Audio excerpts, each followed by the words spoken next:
Крим воду по каналу можна подати. Життя в Криму покращиться. Але хто буде мати з цього дивіденди?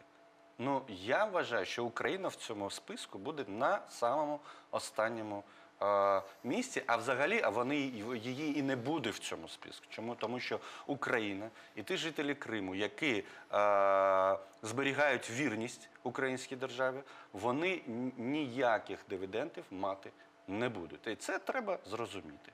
І тому, кажучи про подання воду в Криму, треба питати саме у таких громадян. Не тих, хто у 2014 році розмахував російськими прапорами, знищував українські паспорти, а потім, коли стало вигідно, почали виїжджати до Херсонської області і отримувати безвізові загранпаспорти. А сьогодні, будь ласка, російське телебачення покаже сотні кримчан, які будуть волати про те, що їм потрібна Дніпровська вода по Північно-Кримському каналу. Як це все робиться, ви прекрасно знаєте.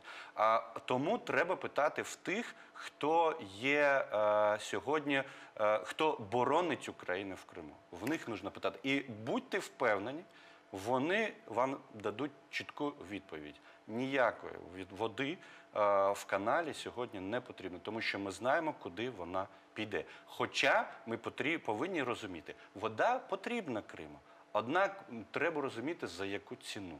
І більшість жителів Криму, які розуміють ситуацію, вони вам скажуть, що платити ціну в суверенітету держави за воду неможливо і неправильно.